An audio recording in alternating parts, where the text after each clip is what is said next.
Good morning and welcome to Sunday School. Have you ever been to a garden? What kind of garden was it?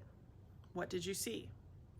Today we will learn about what happened in the Garden of Gethsemane and what Jesus prayed while he was there. Before we get started in our lesson, though, I want you to get a piece of paper and write prayers at the top. Then I want you to draw or write some prayers that you have for God. Pause the video and start working. Did you think of some prayers? You can keep that list, and then when God answers your prayers or your prayers change, replace them with new prayers. Remember that God always answers our prayers, but not always how we think he should. In our story, we will learn how Jesus prayed to God and asked him for something. Jesus desired to do God's plan, even if it meant that he would have to suffer. All right, let's review our big picture question. A sacrifice is needed to pay for sin.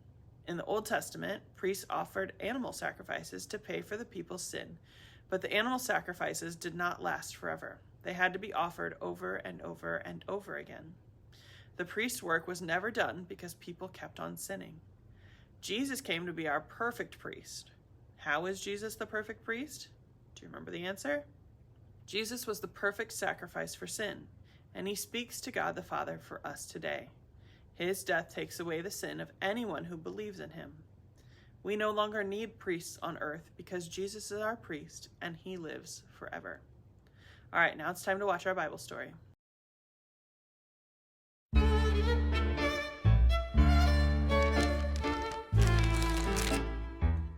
At the Last Supper, Jesus told his disciples that one of them, Judas Iscariot, would betray him. Then Jesus said the disciples would abandon him, just like the prophet Zechariah said. Peter spoke up, "Everyone else may leave you, but I will never leave you." Jesus said, "I tell you the truth, before the rooster crows, you will deny me 3 times. "I won't," Peter said. "I will follow you, even if I have to die with you." Then Jesus went with his disciples to a garden called Gethsemane. He said to them, "Sit here while I go over there and pray." Jesus took 3 of his disciples into the garden, and Jesus became very sad and troubled. Jesus told the 3 disciples to stay there, and he went a little farther.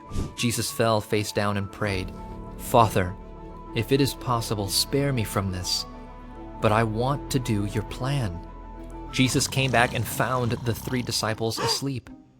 He asked Peter, "Couldn't you stay awake with me for 1 hour?"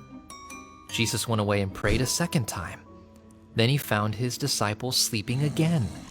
He said, "Are you still asleep? Get up, for it is almost time. Someone is going to betray me." Suddenly, Judas arrived with a large crowd carrying swords and clubs. Judas kissed Jesus so the crowd would know which man was Jesus. The men grabbed Jesus and arrested him. Peter pulled out his sword to fight the men, but Jesus told Peter to put away his sword. Jesus said, "Isn't this what God planned all along?" Jesus' followers ran away, but Peter stayed nearby to watch. As the men who arrested Jesus led him away, a servant saw Peter and asked, "Aren't you one of Jesus' disciples?" "No, I'm not," Peter said. Twice more, as Peter watched what was happening to Jesus, someone asked him if he was a follower of Jesus. Peter lied. "No," he said, "I don't even know him." Jesus knew that his death was God's plan to save people from sin. Jesus' friends turned against him, and he was arrested and put on trial, but Jesus followed his Father's plan in order to bring salvation to the world.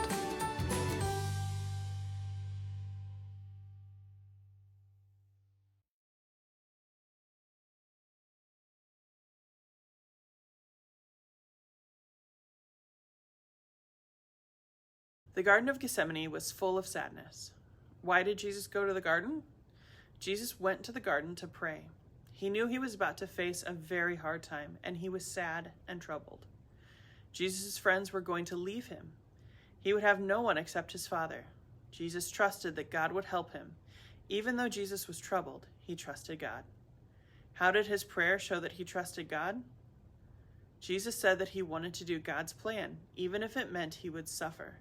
Jesus loved God more than anything and believed that God's plan was best. How did Jesus' disciples abandon him? Judas betrayed Jesus and led the crowds to the gardens to arrest Jesus.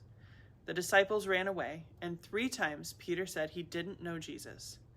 The disciples all sinned against Jesus by showing that they loved themselves more than him. But Jesus showed that he loved them more than himself by allowing the crowd to arrest him even though he did nothing wrong. Jesus followed God's plan and ultimately showed his love to sinners by dying on the cross for them. All right, now let's watch questions from kids.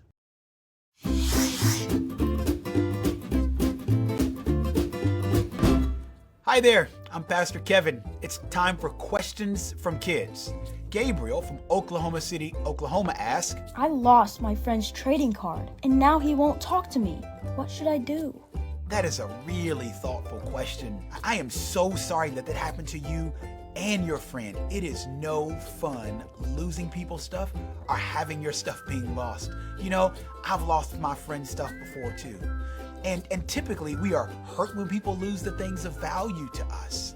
You know, your friend trusted you and is probably hurt along with a little anger. So what do? First, you make sure that you apologize to your friend. Tell them how deeply sorry you are, and then ask for their forgiveness. I would also tell a parent or someone to help figure out a way to replace it. Like it's your responsibility to replace the trading card. It's all of our responsibilities to help replace anything of value that we lose of someone else's. You should also pray for them. And here's a little word of caution for all of us. We should be more responsible. We should take care of the items that people trust us with. And this may not be the last time. So I'm telling you, be careful to take care of the belongings of other people. And although your friend may be upset with you and may not want to talk to you, I want you to know that Jesus sticks closer than